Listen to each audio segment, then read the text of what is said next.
The উইকে শেখ হাসিনার নিবন্ধ অস্বীকারের রাজনীতি ও অসত্য চর্চার নমুনা। এবং সর্বশেষ জানাবো বিএনপি জামায়াত এনসিপিকে গোলক ধাঁধায় ফেললেন ডক্টর ইউনূস। এতক্ষণ শুনছিলেন সংবাদ শিরোনাম, এবার বিস্তারিত। দ্য উইকে শেখ হাসিনার নিবন্ধ অস্বীকারের রাজনীতি ও অসত্য চর্চার নমুনা। ছাত্র জনতার অভ্যুত্থানের মুখে গত বছরের 5 আগস্ট ভারতে পালিয়ে যাওয়া ক্ষমতাচ্যুত প্রধানমন্ত্রী শেখ হাসিনা সোশ্যাল মিডিয়ায় বার্তা আদান প্রদানের মাধ্যমে স্ক্রিম অব ফ্রাস্ট্রেশন বা হতাশার চিৎকারের পাশাপাশি এখন কিছু আন্তর্জাতিক গণমাধ্যমে সাক্ষাৎকার দিচ্ছেন। শেখ হাসিনার পাশাপাশি আওয়ামী লীগের পলাতক নেতাদেরও কেউ কেউ সামাজিক যোগাযোগ মাধ্যম ও ভারতীয় গণমাধ্যমে বক্তব্য দেন। এসব বক্তব্যে যেসব অসঙ্গতি ও অপতথ্য থাকে তা যেমন আওয়ামী লীগের সাধারণ নেতাকর্মীদের জন্য হতাশাজনক, বাংলাদেশের জনগণের প্রতিও অবমাননাকর। বাংলাদেশের অনেক গণমাধ্যম এসব বক্তব্যের হুবহু অনুবাদ প্রকাশ করে দায়িত্ব শেষ করছে। অথচ শেখ হাসিনার দাবি করা বক্তব্যের সত্যতা যাচাই করা এবং সঠিক তথ্য ও প্রমাণ তুলে ধরা তাদের দায়িত্ব হওয়া উচিত ছিল। গত 15 থেকে 16 বছরের ফ্যাসিবাদী শাসন ব্যবস্থায় নীতি ছিল ঘুরিয়ে ফিরিয়ে একই কথা বারবার বলা। এটি করতে গিয়ে তিনি সত্য থেকে বিচ্যুত হতেন। লেখক হুমায়ুন আজাদও বলেছিলেন, সত্য একবার বলতে হয়, সত্য বারবার বললে মিথ্যার মতো শোনায়। মিথ্যা বারবার বলতে হয়, মিথ্যা বারবার বললে সত্য বলে মনে হয়। দিল্লিতে বসে শেখ হাসিনা সেই তার আগের নীতি এখনও অবলম্বন করছেন। দেশে একটি রক্তস্নাত গণ অভ্যুত্থানের মাত্র 15 মাস হতে চলেছে, অথচ সেই গণ অভ্যুত্থানের রাজনৈতিক শক্তি, ছাত্রদের শক্তি, নাগরিক সমাজ ও কলম সৈনিকেরা নানা দলে উপদলে বিভক্ত হয়ে গেছেন। যে সাধারণ মানুষ জীবন বাজি রেখে রাজপথে নেমেছিল তাদের অনেকের প্রত্যাশা ফিকে হয়ে গেছে। কৃষক, শ্রমিক ও মেহনতি মানুষের কণ্ঠস্বর এবং ন্যায্য দাবির প্রতি যেমন কর্ণপাত করা হয়নি, তেমনি উপেক্ষিত হয়েছে অন্তর্ভুক্তিমূলক সমাজ বিনির্মাণের প্রত্যয়।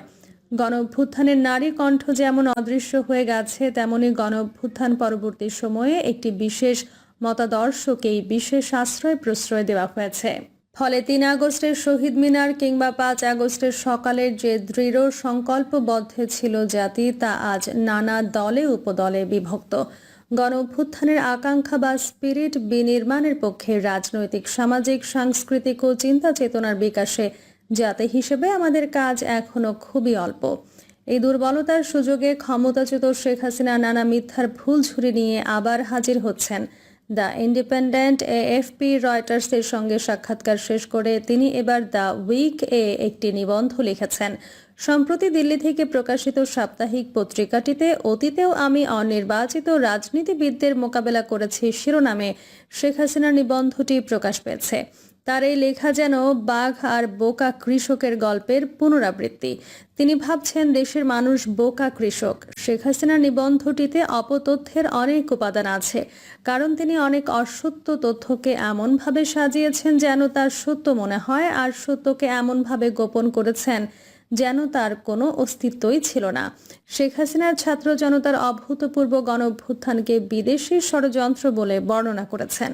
এর মাধ্যমে তিনি বাংলাদেশের মানুষের 15 বছর ধরে গণতন্ত্র ও ভোটাধিকারের সংগ্রাম, জুলাইয়ের গণ অভ্যুত্থানে 1400 জনের প্রাণহানি এবং 20,000 মানুষের আহত হওয়াকে অসম্মান ও অমর্যাদা করেছেন।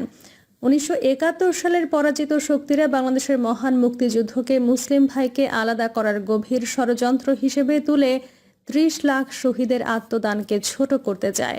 শেখ হাসিনা যেন ভিন্নভাবে তাদের একটি রূপ ধারণ করেছেন। নিবন্ধে শেখ হাসিনা তার শাসনামলকে স্বর্ণযুগ হিসেবে বলে উপস্থাপন করে বর্তমান অন্তর্বর্তী সরকারকে জবাবদিহিন এলিটদের অনির্বাচিত সরকার হিসেবে বর্ণনা করেছেন। কিন্তু কেমন ছিল শেখ হাসিনার দীর্ঘ 15 বছরের ফ্যাসিবাদী শাসনামলের স্বর্ণযুগ?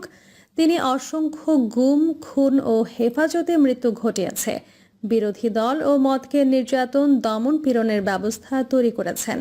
আয়নাঘরের মতো নিকৃষ্ট বন্দিশালা বানিয়েছেন। বাংলাদেশি মানবাধিকার গবেষকদের মাধ্যমে নথিভুক্ত তথ্য ও সুইডেন ভিত্তিক নেত্র নিউজের বিশ্লেষণ অনুসারে 2009 থেকে 2022 সাল পর্যন্ত শেখ হাসিনার শাসনামলে বাংলাদেশের নিরাপত্তা বাহিনী অন্তত 2597 জনকে বিচার বহির্ভূত ও হেফাজতে নির্যাতনের মাধ্যমে হত্যা করেছে। শেখ হাসিনা তার কলামে স্বীকার করেছেন 2014 ও 2024 সালের নির্বাচনে প্রধান বিরোধী দল অংশগ্রহণ না করায় তা অংশগ্রহণমূলক ছিল না। তিনি এই দায় 2024 সালের বিরোধী দলের সহিংসতার ওপর চাপিয়ে দিয়েছেন। অথচ দেশের গণতান্ত্রিক কাঠামো সংকটে পড়ে তার সরকার একতরফাভাবে তত্ত্বাবধায়ক সরকার ব্যবস্থা বাতিল করায়। মানবাধিকার সংস্থা অধিকারের প্রতিবেদনকে উদ্ধৃতি করে প্রচারিত প্রতিবেদনে বলা হয়েছে, হাসিনার 15 বছরের শাসনামলে 2699টি বিচার বহির্ভূত হত্যা এবং 677টি জোরপূর্বক গুমের ঘটনা ঘটেছে। শেখ হাসিনার শাসনামলে ডিজিটাল সিকিউরিটি অ্যাক্টের নামে সাংবাদিক, অ্যাক্টিভিস্ট ও নাগরিক সমাজের কণ্ঠরোধ করা হয়েছে, যা বর্ণনাতীত। 2018 থেকে 2023 সালের 5 বছর সময়ে এই আইনের অধীন সাংবাদিক, রাজনীতিবিদ, অধিকার কর্মী সহ 4520 জনকে অভিযুক্ত করা হয়েছে এবং তাদের মধ্যে 1549 জনকে গ্রেপ্তার। এই আইনে লেখক মোশতাক আহমেদ পোস্টের কারণে গ্রেপ্তার হয়েছিলেন। কারাগারের হেফাজতে তার মৃত্যু ঘটে। শেখ হাসিনা যে বর্তমান সরকারকে অনির্বাচিত সরকার বলছেন তা টেকনিক্যালি সঠিক, তবে এই সরকার বিশেষ পরিস্থিতিতে সুপ্রিম কোর্টের আপিল বিভাগ মতামতের ভিত্তিতে গঠিত হয়েছে। গণঅভ্যুত্থানের অংশগ্রহণকারীদের মতানৈক্যের ভিত্তিতে এবং সংস্কার ও একটি গণতান্ত্রিক নির্বাচন আয়োজনের জন্য তা গঠন করা হয়েছে। আর এটি গণঅভ্যুত্থানের সরকার। গণঅভ্যুত্থান বা বিপ্লবের মাধ্যমে ক্ষমতায় আসা সরকারকে নির্বাচিত বা অনির্বাচিত বলাই তো অপ্রাসঙ্গিক। শেখ হাসিনা তার কলামে স্বীকার করেছেন 2014 ও 2024 সালের নির্বাচনে প্রধান বিরোধী দল অংশগ্রহণ না করায় তা অংশগ্রহণমূলক ছিল না। তিনি এই দায় 2014 সালের বিরোধী দলের সহিংসতার ওপর চাপিয়ে দিয়েছেন। অথচ দেশের গণতান্ত্রিক কাঠামো সংকটে পড়ে তার সরকার একতরফাভাবে তত্ত্বাবধায়ক সরকার ব্যবস্থা বাতিল করায়। বিরোধী দলকে দমন পীড়নের মাধ্যমে রাজনৈতিক অধিকার হরণ করেছে হাসিনা সরকার। তিনি তত্ত্বাবধায়ক সরকার বাতিল করে তার অধীনে নির্বাচনের মাধ্যমে ডামি প্রার্থী দিয়ে একদলীয় শাসন ব্যবস্থা তৈরি করেছিলেন। 2018 সালে তাকে বিশ্বাস করে বিরোধী দল ভোটে গেলে তার সরকার রাতেই ভোটের ব্যালট বাক্স ভরে রাখে। বিরোধী দল দমনে তিনি কঠোর ছিলেন তা বোঝা যায় এক পরিসংখ্যান থেকে। প্রধান বিরোধী দল বিএনপি ও এর অঙ্গ সহযোগী সংগঠনের নেতাকর্মীদের বিরুদ্ধে 2009 থেকে 2023 সালের জুলাই পর্যন্ত 1,38,071টি মামলা রয়েছে। এসব মামলার আসামির সংখ্যা 40 লাখের ওপরে। জুলাইয়ের গণঅভ্যুত্থানে জাতিসংঘের হিসেবে প্রায় 1400 মানুষ প্রাণ হারিয়েছেন, যেখানে শেখ হাসিনার প্রত্যক্ষ নির্দেশ ছিল, যা ফাঁস হওয়া ফোনালাপে স্পষ্ট হয়েছে এবং সাবেক আইজিপিও রাজসাক্ষী হিসেবে স্বীকার করেছেন। 1400 মানুষের প্রাণহানি, যার মধ্যে 10 থেকে 12% ছিল শিশু, এমন নৃশংসতাকে তুচ্ছ জ্ঞান করে নিজেকে ভিকটিম বা ভুক্তভোগী হিসেবে প্রচার করা এক ধরনের ভিকটিমহুড পলিটিক্স। শেখ হাসিনা আলোচনার কেন্দ্রবিন্দু ঘুরিয়ে দিতে চান, অথচ তাকে কৃতকর্মের জন্য আইনের মুখোমুখি হতে হবে। নিবন্ধে শেখ হাসিনার ভাষায় 2024 সালের গ্রীষ্মের বিক্ষোভের পর থেকে অপ্রয়োজনীয়ভাবে হারিয়ে যাওয়া প্রত্যেক বাংলাদেশিদের জীবনের জন্য তিনি শোকাহত।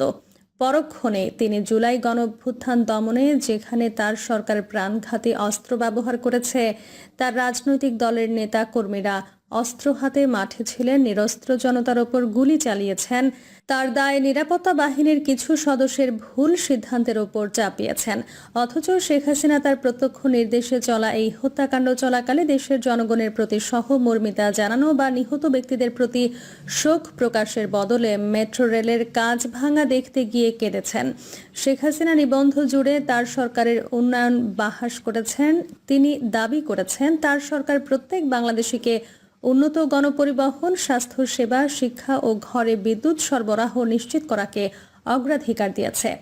কিন্তু এগুলোর পেছনে যে হাজার হাজার কোটি টাকার দুর্নীতি ও লুটপাটের ঘটনা ঘটেছে তা এড়িয়ে গেছেন তিনি। ঢাকা শহরের গণপরিবহনের পরিস্থিতি তো আমরা জানি। প্রশ্নপত্র ফাঁস, জিপিএ 5 ও পাশের হার বাড়িয়ে দেওয়া, নিয়োগ বাণিজ্য সহ শিক্ষা খাতে যে অরাজকতা এবং বিশ্ববিদ্যালয়ে ছাত্রলীগের যে ত্রাসের রাজত্ব কায়েম হয়েছিল তাও কখনো ভুলবার নয়। সরকারের সমালোচনার কারণে আবরার ফাহাদকে চরম নির্যাতন করে হত্যাই করা হলো। আরও বহু নিপীড়নের ঘটনার সাক্ষী হয়ে আছে বিশ্ববিদ্যালয়গুলো। বিদ্যুৎ খাতে ক্যাপাসিটি চার্জের নামে লুটপাটের সুযোগ করে দেওয়ার বিষয়টিও প্রতিষ্ঠিত হয়ে আছে। রামপাল বিদ্যুৎ প্রকল্পের মতো পরিবেশ বিরোধী প্রকল্প তিনি বাতিল করেননি। রূপপুর পারমাণবিক বিদ্যুৎ কেন্দ্র প্রকল্প থেকে অর্থ আত্মসাতের অভিযোগও তার ও তার পরিবারের বিরুদ্ধে উঠেছে।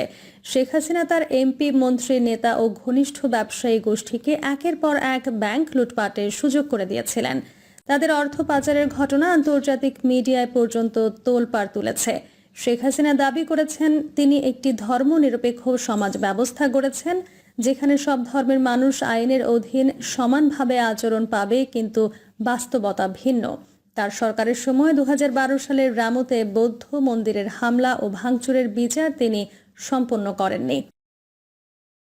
প্রিয় দর্শক, এই ছিল এখনকার সর্বশেষ সংবাদ। আপডেট সব সংবাদ পেতে চ্যানেলটি সাবস্ক্রাইব করে বেল আইকনটি ক্লিক করে রাখুন।